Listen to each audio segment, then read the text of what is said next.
বছর গোলামি করার পরে মা পাবো কিনা একবার বলো না। হযরত আব্দুল্লাহ শামী রাদিয়াল্লাহু তাআলা আনহু তিনি আপনার বলতেছেন, ওগো আবু সালেহ মুসা জঙ্গি, আমি আব্দুল্লাহ শামী ওই 12টি বছর পরে 10টি বছর পরে আমি চিন্তা ভাবনা নেব, তোমাকে মাফ করা যাবে কি যাবে না তখন বলা যাবে। হযরতে আবু সালেহ মুসা জঙ্গি রাহমাতুল্লাহি তাআলা আলাইহি আর কোনো চিন্তা ভাবনা না নিয়ে তিনি আপনার রাজি হয়ে গেলেন। একের পর এক আপনার বছর পার হয়ে গেল। 1-2 করতে করতে 10টি বছর যখন আপনার পার হয়ে গেছে, হযরতে আবু সালেহ মুসা জঙ্গি রাহমাতুল্লাহি তাআলা আলাইহি তিনি আপনার বলতেছেন, হুজুর আপনার ওয়াদা মোতাবেক আমি 10টি বছর আপনার কাছে গোলামি করলাম, আপনার বাগানের আমি খিদমত করলাম, আপনার গাছে পানি দিয়েছি, আপনার গাছের দেখভাল করেছি, আপনার বাগানের সমস্ত কাজকর্ম আমি গুটিয়ে দিয়েছি। হুজুর 10টি বছর অতিবাহিত করে দিলাম, হুজুর এবার বলুন আমার অপরাধটা মাফ হবে কিনা বলুন। হযরত আব্দুল্লাহ শামী রাদিয়াল্লাহু তাআলা আনহু তিনি আপনার বলতেছেন, বলে আবু সালেহ মুসা জঙ্গি শোনো রে শোনো, আমি তোমাকে আগে বলেছিলাম 10টি বছর গোলামি করার পরে আমি চিন্তা ভাবনা নেব, তোমার গুনাহ মাফ হবে কি হবে না, আজকে তোমাকে ক্ষমা করব কি করব না সেটা 10টি বছর পরে আমি চিন্তা ভাবনা নেব। আবু সালেহ মুসা জঙ্গি, আমি তোমাকে ক্ষমা করতে পারি, আমি তোমাকে মাফ করতে পারি, কিন্তু আমার আরো একটি শর্ত রয়েছে। আমার এই শর্তটাকে যদি তুমি প্রাধান্য দাও, আমার শর্তটাকে যদি তুমি মেনে নাও, তাহলে তোমার ভেসে যাওয়া ফল খাওয়ার অপরাধ আমি আব্দুল্লাহ শামী মাফ করে দেব। জোরে বলেন সুবহানাল্লাহ। একটা ফল আপনার ভেসে যাওয়া, এই ফল খাওয়ার জন্য 10টি বছর ধরে গোলামি করলেন, আজকে 10টি বছর পার করার পরেও আব্দুল্লাহ শামী রাদিয়াল্লাহু তাআলা আনহু বলতেছে, আমার আরো একটি শর্ত রয়েছে, এই শর্তটা যদি তুমি মেনে নাও তাহলে আমি আব্দুল্লাহ শামী তোমাকে মাফ করে দেব। হযরত আবু সালেহ মুসা জঙ্গি রাহমাতুল্লাহি তাআলা আলাইহি তিনি আপনার বলতেছেন, হুজুর আপনার শর্তটা কি আছে আপনি ব্যক্ত করুন, আপনি বলুন। আমি আবু সালেহ মুসা জঙ্গি আপনার সেই শর্তটাকেও মানতে রাজি রয়েছে। যারা বলেন সুবহানাল্লাহ। হযরতে আব্দুল্লাহ শামী রাদিয়াল্লাহু তাআলা আনহু তিনি আপনার বলতেছেন, বলে আবু সালেহ মুসা আমার দ্বিতীয় নাম্বার শর্তটা কোনো সাধারণ শর্ত নয়, আজকে আমার শর্তটা একবার কান দিয়ে ধ্যান দিয়ে শোনা। আমার একজন এই রকম মেয়ে রয়েছে যে চোখে দেখতে পাই না, আজকে সারাটা জীবনের জন্য সে অন্ধ, আজকে কানে শুনতে পাই না, আজকে সে মুখেও কথা বলতে পারে না, হাতেও কিছু ধরতে পারে না, আর পায়েও আপনার চলতে পারে না। আমার একজন অক্ষম মেয়ে রয়েছে, আমার একজন এই রকম আজকে অক্ষম মেয়ে রয়েছে, আমার এই মেয়েটাকে যদি তুমি বিবাহ করো তাহলে আমি আব্দুল্লাহ শামী তোমাকে মাফ করে দেব। জোরে বলেন সুবহানাল্লাহ। বলছেন যে এই আমার মেয়ে যে চোখে দেখতে পায় না, হাতে ধরতে পারে না, পায়ে চলতে পারে না, মুখেও কথা বলতে পারে না, কানেও শুনতে পায় না, সব দিক থেকে অচল, এই রকম মেয়ে আছে, যদি তুমি এই মেয়েটাকে বিয়ে করো তাহলে তোমার এই যে ফল খেয়েছো তার মাফ হবে। হযরত আবু সালেহ মুসা জঙ্গি রাহমাতুল্লাহ আলাইহি তিনি আপনার বড় চিন্তায় বড় টেনশনে পড়ে গেলেন। একদিকে হচ্ছে সারা জীবনের আপনার মামলা, সারা জীবন যাকে নিয়ে কাটাতে হবে সেই রকম অন্ধ, সেই রকম চোখে দেখতে পাই না, কানে শুনতে পাই না, মুখে কথা বলতে পারে না, হাতে ধরতে পারে না, পায়ে চলতে পারে না, সব দিক থেকে অক্ষম পঙ্গু, এই রকম একজন মেয়েকে নিয়ে আমার জীবনটা কাটাতে হবে, আমার জীবনটা তো বেকার মনে মনে ভাবছেন। আবার অপর দিকে চিন্তা করছেন কি, যে দুনিয়ার জিন্দেগি কদিন কে, আমার তো অর্ধেক বয়স চলে গেল, আর অর্ধেক বয়স, তো যদি অর্ধেক বয়সটা যদি আমি একটু কষ্টতে কাটিয়ে দিই তাহলে আখিরাতে তো আর আমার হিসাব লাগবে না। জোরে বলেন সুবহানাল্লাহ। তাদের কি চিন্তা ভাবনা, তাদের কি চিন্তাধারা, আর আপনার আমার কি চিন্তাধারা বলেন। এখনকার বর্তমান সময়ে আপনার ছেলেরা যখন আপনার 15 বছর পার হতে না হতে ঠিক লাইন লেলায় হযরত, তাই তো নাকি চাচা? 15 বছর পার হতে না হতে ঠিক লাইন লেলায় যে কোন ধারে ওকে যেতে হবে। আর বাপকেও জিজ্ঞাসা করার দরকার নাই, মাকেও জিজ্ঞাসা করার দরকার নাই, আর বাপ চাচা কাউকে জিজ্ঞাসা করার দরকার নাই, ও আগেই লাইন লিয়েছে যে কোন ধারে ওকে যেতে হবে। বুঝলেন কিনা? এই তো আমাদের অবস্থা। 5 বছর পর বলছে দিবা কি, না দিলে আমি না। বাপকে বলছে দিবা কি, না দিলে ঠিক আমি ব্যবস্থা করে নেব। হচ্ছে না? হচ্ছে না? আপনার আগে দেখতাম এরকম যুবক ছেলেরা আপনার যুবতী মেয়ে নিয়ে বেশি পালাতো, আর এখন আপনার এটা কমে গেছে। বিবাহিত ছেলে আর বিবাহিতা মেয়ে এইগুলারই এখন জোর নাই, অনেক এইরকম। আগে আপনার যুবক যুবতীরা যেত, আর এখন লজ্জা করে না গো, বেহায়ার মতন একদম বিবাহিত বিবাহিতারা আপনার আগে লাইন দেখছে যে অত আপনার পাসপোর্ট করাই আছে, ভিসা লাগা আছে, যদি আসে তো কোনো সমস্যা নাই, পরে দেখছেন নাই। কি অবস্থা দুনিয়া! আফসোস লাগে মুসলমান, ভয় করা দরকার খোদাকে। আপনি একজন মহিলা, কেন অপর পুরুষের সঙ্গে এইভাবে কথা বলবেন? শরীয়ত আপনাকে অনুমতি দিয়েছে। আপনি একজন অপর পুরুষ, কেন একজন মহিলার কাছে আপনি বারবার যাবেন? কেন তার বাড়ি যাবেন? কিসের আপনার সম্পর্ক? শুধু আপনি আমি মুখে বলি যে আমি আল্লাহকে ভয় করি, কাজ কিন্তু ভয় করার মতন নাই। আছে? আমরা ওলিয়া ওলিয়া গৌস কুতুবকে মানি, তাদের জীবনী শুনি বা তাদের আলোচনা শুনি, শুধু শুনে থেকে গেলে হবে না, জীবন পরিবর্তন করতে হবে। ছেলেদেরকে সুশিক্ষায় শিক্ষিত করতে হবে, ইসলামিক জ্ঞান দিতে হবে। যদি ইসলামিক জ্ঞান না দেন, ইসলামিক শিক্ষায় শিক্ষিত যদি না করেন, কিয়ামতের দিনে হিসাব আপনাকে লাগবে। যাবেই তো, আপনি তো শিখাননি তাকে যে কোন পথে তাকে চলতে হবে, যেটা ভালো লেগেছে সেটা করেছে, হিসাব আপনাকেও তো লাগবে, লাগবে না? আপনাকেও হিসাব দিতে হবে। মুসলমান, আফসোস, আপনাদেরকে বলবো সাবধানে রাখবেন ছেলে মেয়েকে।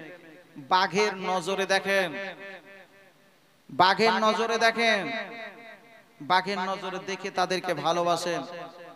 ভালোবাসতে অপরাধ মানা নেই, কিন্তু এরকম এত ভালোবাসা দিয়েন না যে শরীয়ত থেকে হটে যাবে, জাহান্নামের পথে চলে যাবে, কিয়ামতে হিসাব আপনাকেও লাগবে।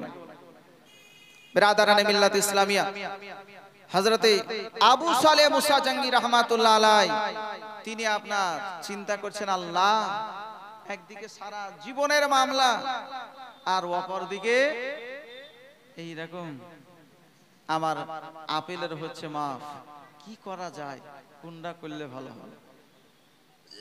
তিনি ভাবছেন দুনিয়া অপেক্ষা আখিরাতের জীবনের অনেক মূল্য। জোরে বলেন সুবহানাল্লাহ। আখিরাতের জীবনের অনেক মূল্য। দুনিয়ার জীবন কদিনকার, সামান্য কয়েকদিনকার। আখিরাতের জীবনের কতদিন আপনি সেখানে থাকবেন যার কোনো শেষ নাই। হযরতে আবু সালেহ মুসা জঙ্গি রহমাতুল্লাহি তাআলা আলাইহি, তিনি আপনার বলতেছেন, হুজুর আপনি দ্বিতীয় নাম্বার শর্ত দিয়েছেন, আপনার দ্বিতীয় নাম্বার শর্তটাও আমি মেনে নিলাম। আপনার যে মেয়ে চোখে দেখতে পাই না, কানে শুনতে পাই না, মুখে কথা বলতে পারে না, হাতেও ধরতে পারে না, পায়ে চলতে পারে না, আমি আপনার সেই মেয়েকে বিবাহ করার জন্য প্রস্তুত আছি। জোরে বলেন সুবহানাল্লাহ। হযরতে আপনার আবু সালেহ মুসা জঙ্গি রহমাতুল্লাহি তাআলা আলাইহির সঙ্গে আপনার বিবাহ হবে। আজকে সমস্ত কর্মচারীদেরকে জানিয়ে দেওয়া হলো, আজকে আপনার আত্মীয়-স্বজন সকলকে জানিয়ে দেওয়া হলো, বিবাহের আপনার সরঞ্জাম করা হয়েছে, বিবাহের আপনার অনুষ্ঠানের ব্যবস্থা করা হয়েছে। সাইয়্যিদ আবু সালেহ মুসা জঙ্গি রহমাতুল্লাহি তাআলা আলাইহির সঙ্গে আব্দুল্লাহ শামীর মেয়ের আপনার বিবাহ হবে। আজকে বিবাহের কাজ আপনার সম্পূর্ণ।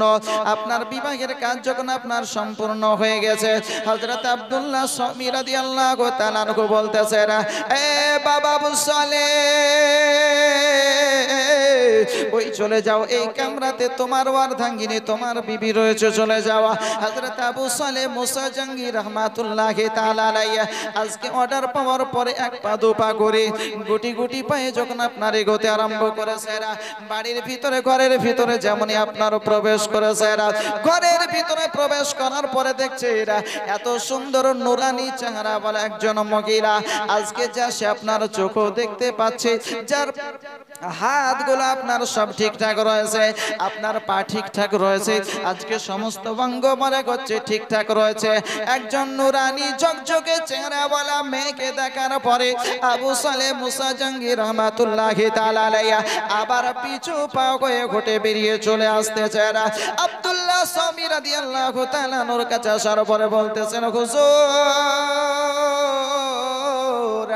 আমি হয়তো আবার অপরাধ করে দিলাম, আপনি যেই কামরাতে আমাকে যেতে বলেছিলেন আমি হয়তো সেই কামরাতে না গিয়ে অন্য কামরাতে প্রবেশ করে গেছে হুজুর, আবার হয়তো আমার ভুল হয়ে গেছে হুজুর, আমি চিনতে পারি না, জানতে পারি না, অজান্তে অন্য কামরাতে অন্য মেয়ের ঘরে আমি ঢুকে গিয়েছি হুজুর।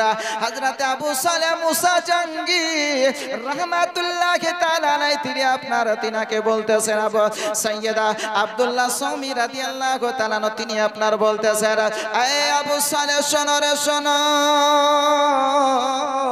তুমি যে কামরাতে ঢুকেছিলে, তুমি যে ঘরের ভিতরে প্রবেশ করেছিলে, তুমি যে মেয়েটাকে দেখেছো বাস্তবে ওটাই হলো তোমার ওয়ারধাঙ্গিনী। জোরে বলেন সুবহানাল্লাহ। হযরতে আবু সালেহ মুসা জাঙ্গি রহমাতুল্লাহি তাআলা আলাইহি তিনি আপনার বলতেছেন, হুজুর আপনি তো বললেন চোখে দেখতে পাই না, কানে শুনতে পাই না, হাতে ধরতে পারে না, মুখেও কথা বলতে পারে না, কালো কুৎসিত একজন মেয়ে, কিন্তু আমি যখন ঘরের ভিতরে প্রবেশ করলাম আমি দেখলাম সমস্ত কিছুই উল্টো। জোরে বলেন সুবহানাল্লাহ। আমি তো ঘরে ঢুকে দেখছি সব বিপরীত। এত সুন্দর লাল ফুটফুটে চেহারাওয়ালা মেয়ে, চোখেও দেখতে পাচ্ছে, আবার কথাও বলতে পারছে, শুনতেও পাচ্ছে, হাতও দেখলাম যে ঠিকঠাক আছে। আপনি তো বললেন হুজুর যে সে চোখে দেখতে পাই না, সব উল্টো। বলে হ্যাঁ বাবা শোনো, যখন তুমি আমার এই বাগানে এসেছিলে এই মাপ চাওয়ার জন্য, ক্ষমা চাওয়ার জন্য, আমি তোমাকে 10 বছরের জন্য কাজ করতে বলেছিলাম। কারণটা কি ছিল? কারণ ছিল আমার এই মেয়ে সেই সময় নাবালিকা ছিল। আমি সে সময়তেই দেখতে পেয়েছিলাম যে তুমি হবে একজন বড় ধরনের আল্লাহর ওলি। জোরে বলেন বড় ধরনের আল্লাহর ওলি। এই জন্য আমার মনের ইচ্ছা ছিল আমার মেয়ের সঙ্গে তোমার বিবাহ দেব, তোমাকে গোলাম হিসাবে রাখা আমার ইচ্ছা ছিল না। যদি আমি তখনই মাফ করে দিতাম তাহলে তো তুমি চলে যেতে।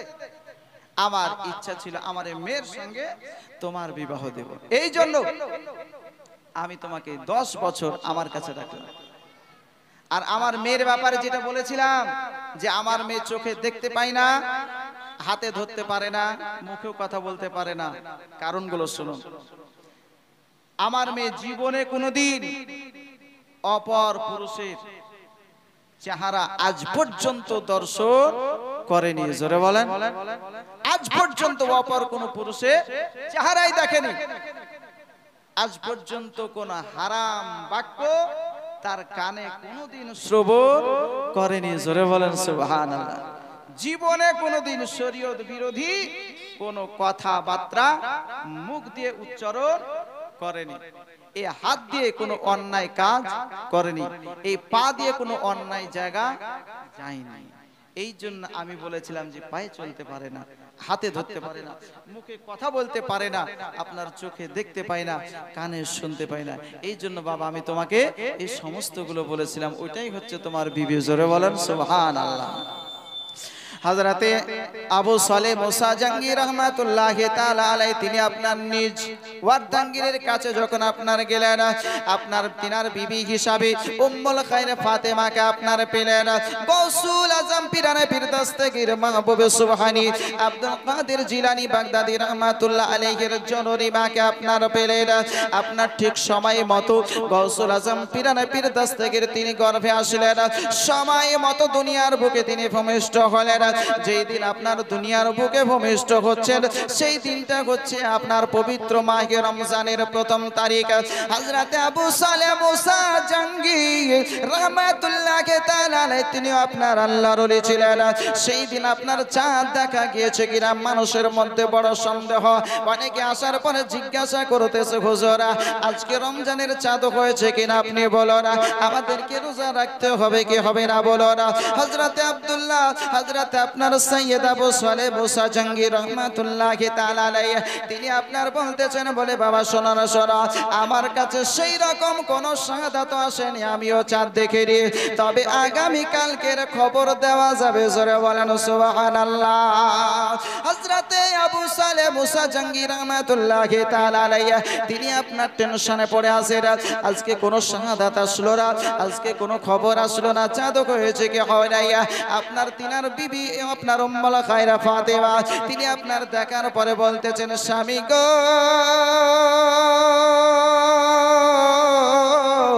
আপনি কিসের জন্য এরকম টেনশন নিচ্ছেন?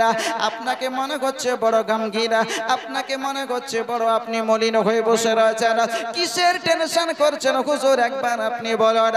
হযরত আবু সালেহ মুসা জাহাঙ্গীর রাহমাতুল্লাহি আলাইহি বলতেছেন বিবি রে আজকে চাঁদ হয়েছে কি হয় নাই খবরটা জানার জন্য মানুষ আসবে, আমাকে খবরটা দিতে হবে, এই জন্য আমি আজকে বসে রয়েছে। তিনার বিবি বলতেছেন বলে স্বামী গো আপনি টেনশন নেবেন না, টেনশন নেবেন না, ওই রমজান মাসের চাঁদ উদিত হয়ে গেছে। জোরে বলেন সুবহানাল্লাহ। বিবি আপনার আবু সালেহ মুসা জাহাঙ্গীর রাহমাতুল্লাহি তাআলা আলাইহি তিনি আপনার বলতেছেন বলে বিবি শোনো শোনো, আজকে তুমি কি চাঁদ দেখেছো নাকি বলো, আজকে কেমন করে তুমি খবর পেলে চাঁদ হয়েছে তুমি বলো।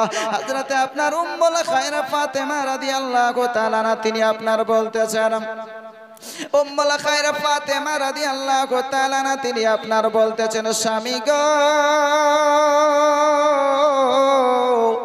আমাদের কোলে যে সন্তান এসেছে, আমরা যে সন্তানকে জন্ম দিয়েছি গো স্বামী, এই সন্তানটা কোনো সাধারণ সন্তান নাই মনে হচ্ছে, কারণ হচ্ছে যখন সেহরির সময় হয়েছিল আমার সন্তান দুগ্ধ পান করেছিল, আমি তার মা হয়ে সারাদিন চেষ্টা করতেছি আমার লাখতে জিগার আমার নূরে নজর আমার কলিজার টুকরা সন্তান আমার স্তনে মুখ লাগাই না, আমার দুগ্ধ পান করে না।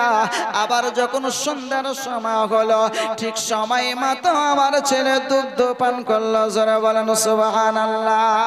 গৌসুল আজম পীরানে পীর দস্তগীর মাহবুবে সুবহানী আব্দুল কাদের জিলানী বাগদাদী রাহমাতুল্লাহি তাআলা আলাইহি তিনি আপনার দুনিয়ার বুকে আসার পরে প্রথম থেকে আপনার পবিত্র মাহে রমজানের গোটা রোজা রেখেছেন। জোরে বলেন সুবহানাল্লাহ।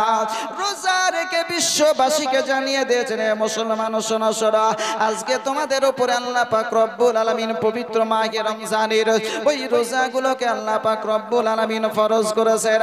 আল্লাহ বলেন ইয়া আইয়ুহাল্লাযীনা আমানু কুতিবা আলাইকুমুস সিয়ামু কামা কুতিবা আলাল্লাযীনা মিন ক্বাবলিকুম লাআল্লাকুম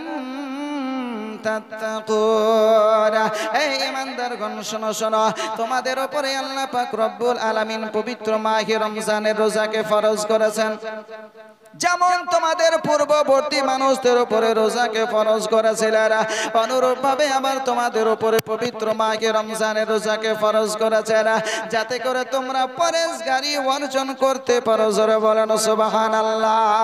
এই পরেশগারি অর্জন করার জন্য পবিত্র মাহে রমজানের রোজাকে ফরজ করেছেন। এ মুসলমান,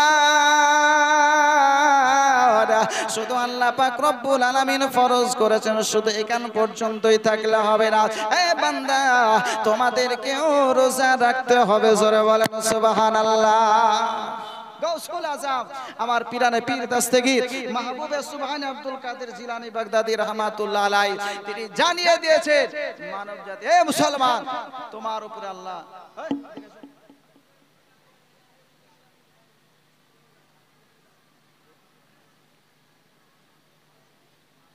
তোমাদের উপরে এই রোজাকে ফরজ করেছেন, রোজা তোমাদেরকে রাখতে হবে। গাউসুল আজম তিনি বাল্যকাল থেকে, শিশু অবস্থা থেকে যেই দিন ভূমিষ্ঠ হয়েছেন সেই দিন থেকে রোজা রেখে গোটা বিশ্ববাসীকে জানিয়ে দিয়েছেন। অনেক আপনার পীর দেখবেন এইরকম, আজকে ভণ্ডগুলোর জন্য ভালো পীরের আপনার বদনাম হয়। ভণ্ড পীরের আপনার নামাজ পর্যন্ত পড়ে না, বলে দিল কাবাতে নামাজ পড়ে। কোথায় বলে না, বলে এইরকম লোক দেখা নামাজ পড়ে কি করবো, দিল কাবাতেই নামাজ পড়ছে।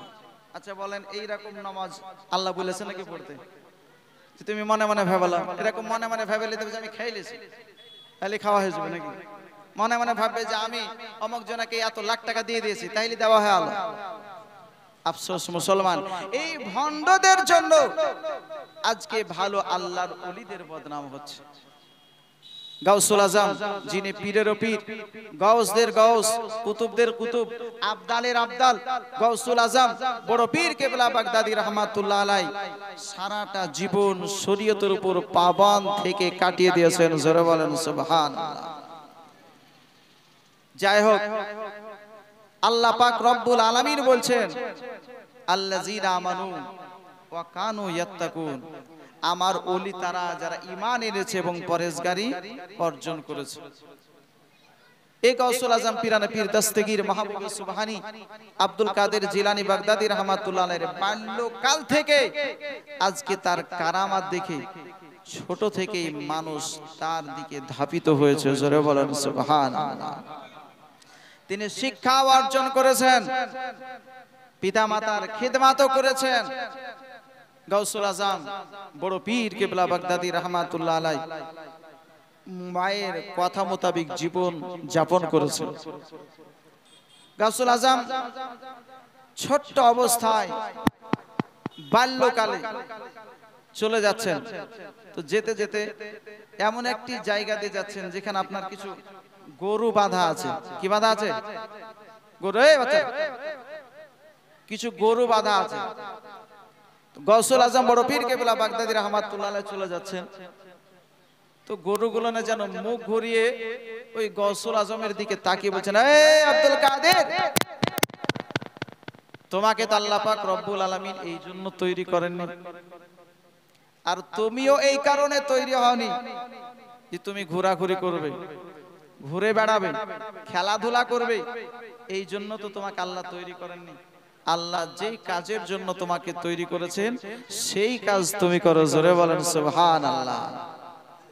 গাউসুল আজম বড় পীর কেবলা বাগদাদী রহমাতুল্লাহ আলাইহি তিনি বলতেছেন, বলে সেই দিন থেকে আমার মনের চেতনা, আমার মনে আরো জেগে গেল যে আল্লাহ পাক রব্বুল আলামিন সুবহানাহু ওয়া তাআলার ইবাদত বান্দেকে আমাকে আরো বেশি বেশি করতে হবে। জোরে বলেন সুবহানাল্লাহ। ছোট্ট থেকে তিনাদের দিলে এইরকম ভয়, আল্লাহর ভয়, রাসূলের প্রেম ভালোবাসা ছোট্ট থেকেই তাদের আদর্শ দেখে, আখলাক দেখে মানুষ মুগ্ধ হয়েছে, তার দিকে ধাবিত হয়েছে।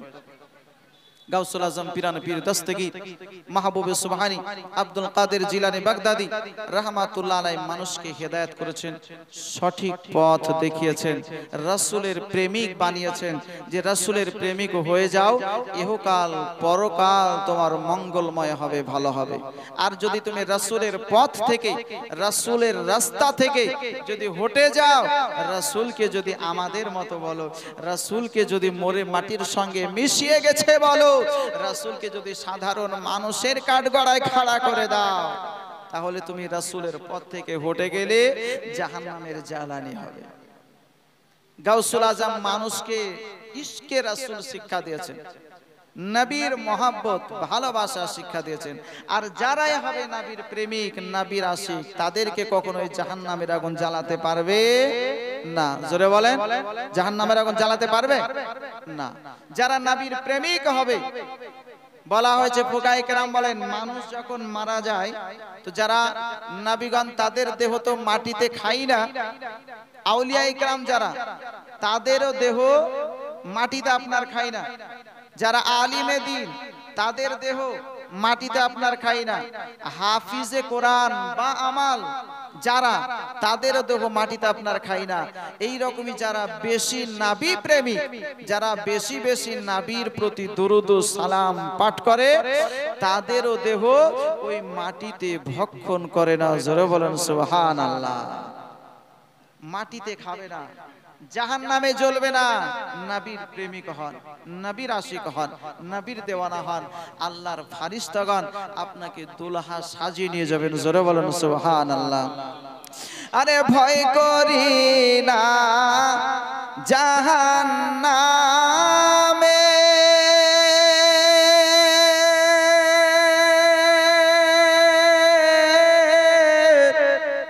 আগুন ডরাই আমার নবীর নামে রে।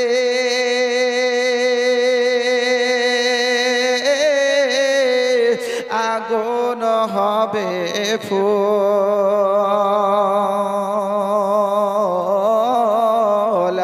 আর খোদার নূরে তৈরি গয়া আমার মুহাম্মদ রাসূল। জোরে বলেন, খোদার নূরে তৈরি গয়া আমার মুহাম্মদ রাসূল। আরে জান্নাতের হুরো পরি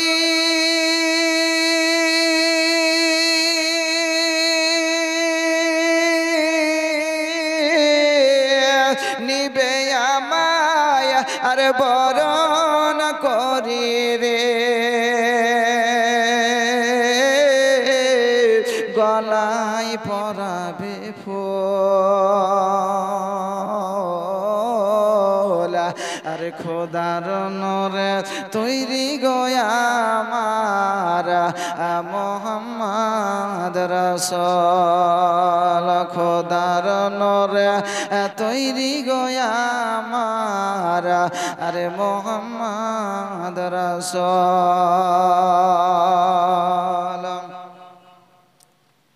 ভয় করি না জাহান্নামে,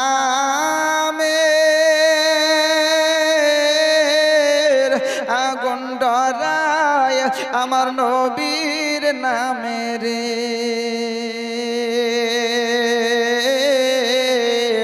আগুন হবে ফুল, আর খোদার নূরে তৈরি গয়া আমার মুহাম্মদ রাসূল। আল্লাহুম্মা সাল্লি সাইয়্যিদিনা মাওলানা মুহাম্মদ ওয়ালা আলে সাইয়্যিদিনা মাওলানা মুহাম্মদ সাল্লি আলা মুহাম্মাদিন मुहम्मद हरदम ज़बान से निकालो पाक नामे मुहम्मद हरदम ज़बान से निकालो शफिआना। যাই হোক বিরাদারান ইসলাম, আমি আপনাদের সম্মুখে মহাগ্রন্থ পবিত্র কালামুল্লাহ শরীফ থেকে আয়াতে কারিমা তেলাওয়াত করেছিলাম। আল্লাহ পাক রব্বুল আলামিন বলেন, আলা ইন্না আউলিয়াল্লাহি লা খাউফুন আলাইহিম ওয়া লা হুম ইয়াহজানুন আল্লাযীনা আমানু ওয়া কানু ইয়াত্তাকুন। খবরদার, নিশ্চয়ই যারা আমার ওলি তাদের কোনো ভয় নাই, তারা চিন্তিত হন না। আল্লাহর ওলি তারাই যারা ঈমান এনেছে এবং পরহেজগারি অর্জন করেছে। জোরে বলেন সুবহানাল্লাহ। বিরাদারান ইসলাম, যাই হোক হাজরাত বসে আছেন এই গাউসুল আজম পিরানা পীর দস্তগীর মাহবুব সুবহানী আব্দুল কাদের জিলানী বাগদাদী রাহমাতুল্লাহ আলাইহির আলোচনা শুনছিলেন। গাউসুল আজম একদিন এরকম বসে আছেন, প্রায় 300 জনের কাছাকাছি আউলিয়া ইকরাম বসে আছেন। এই রকম এমন সময় একদিন বলছেন, কাদামি হাজা আলা রাকাবাতি কুল্লি ওয়ালিয়্যিল্লাহ। গাউসুল আজম বলছেন যে আমার কদম প্রত্যেকটা ওলির কাঁধের উপরে। কথাটা বলে শেষ করবো আমার আলোচনা। আমার কদম প্রত্যেকটা ওলির কাঁধের উপরে। সবাই মেনে নিয়েছে।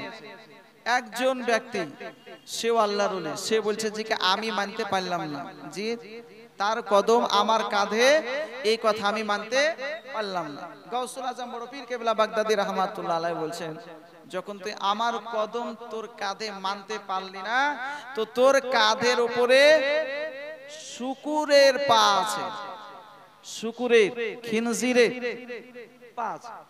বদদুয়া দিয়ে ইও ছিল আপনার আল্লাহর ওলি। এমন একদিন সময় হলো যে আপনার পীর মুরিদি করতে করতে একজন ইহুদি মেয়ের ফেরেবে আপনার পড়ে গেল, চক্করে পড়ে গেল। বলে ইহুদি মেয়েকে ভালোবেসে নিল, বিয়ে করতে, বলে বিয়ে করতে হলে পরে কিছু কাজ আছে। বলে কি কাজ? বলে আমার বাপের যত শুকুরের পাল আছে এই পাল চড়াতে হবে, 6 মাস এই টাইমে যেতে হবে, এই টাইমে আসতে হবে, লাগাতার একই টাইমে যেতে হবে, একই টাইমে আসতে হবে, একটু এদিক ওদিক হলে আর হবে না। কোনো ব্যাপার নাই। এইরকম চলছে চলছে, শেষের দিন, যেদিন আপনার শেষ অবস্থা, যেদিন শেষ হয়ে যাবে, মেয়াদ পুজো যাবে, তো সেই দিন আপনার এমন অবস্থা, ছোট ছোট বাচ্চাগুলো একবার এদিকে দৌড়ছে আর একবার ওইদিকে দৌড়ছে। টাইমে যেবার পৌঁছাবে, বাচ্চাগুলো না কিন্তু খুব বিরক্ত করছে, শুকুরের বাচ্চাগুলো নে খুব বিরক্ত করছে, টাইম আর পৌঁছানো সম্ভব হবে না, এরকম অবস্থা। তো সঙ্গে সঙ্গে দেখছি বাচ্চাটা তো খুব জ্বালাচ্ছে, এদিক আর সেদিক করে বেড়াচ্ছে। তো সঙ্গে সঙ্গে বাচ্চাটাকে তুলে ঘাড়ের উপরে তুলে দিয়েছে। যখন ঘাড়ের উপরে তুলে দিয়েছে, সঙ্গে সঙ্গে তার মনে পড়েছে, আরে সেই দিন গাউসুল আজম আমাকে বলেছিলেন যে আমার কদম তোর কাঁধের উপরে আছে, এটা তুই মানতে পারলি না, তো শুকুরের পা তোর কাঁধে থাকে। বাস্তবে পরিণত হলো, আল্লাহ তার চোখ খুলে দিল, তওবা ইস্তেগফার করলে আবার সঠিক কথা আসলো। বলার উদ্দেশ্য যে কারো বাড়া দেখে, কারো উঁচু দিকে যাওয়া দেখে হিংসা করে মানুষ কোনোদিন তাকে নিচে নামাতে পারেনি আর পারবেও না। বুঝলেন না কথা? আগে থেকে কারো হিংসা করে কেউ তাকে নিচে নামাতে পারেনি আর কিয়ামত পর্যন্ত পারবেও না। যে হিংসা করবে তারই আপনার পতন হবে, যে হিংসা করবে তারই ক্ষতি হবে। কিন্তু হিংসা করে কাউকে ছোট করা যায় না। একদিন না একদিন তার বাস্তবতা, তার সততা, তার সত্যতা প্রমাণ পাবেই পাবে। যাই হোক ব্রাদারান ইসলাম, আল্লাহ যদি কাউকে ছাড়ে, যত গোটা দুনিয়ার মানুষ যদি লাগা যায় যে তাকে খাটো করব, সম্ভব নয়, ওকে ছোট করতে পারবে না আল্লাহ যদি তাকে বাড়ায়। ব্রাদারান ইসলাম, যাই হোক, আজকে জনাব ডাক্তার হাবিল সাহেব আজকে এই যে চেম্বারে শুভ উদ্বোধনী করেছেন, ওলামা ইকরাম আছেন। আমি একটু বললাম যে কারণ হচ্ছে যে কি, যে আরো বক্তা আছে তারা বলছে এশার নামাজের পর আসবে, তা হযরতকে লম্বা সময় চালাতে হবে, একটু এগিয়ে দিলাম পাই, বুঝলেন কিনা? যাই হোক ব্রাদারান ইসলাম, বক্তা আছে আপনার সুদূর ওড়াহার থেকে আসছেন, হযরত মাওলানা মোহাম্মদ হেলাল উদ্দিন রেজবি সাহেবের 2 কপি, হযরত মাওলানা মাহবুব আলম সাহেব আছেন, হযরত মাওলানা তৌফিক সাহেব আছেন, আমাদের হযরত মাওলানা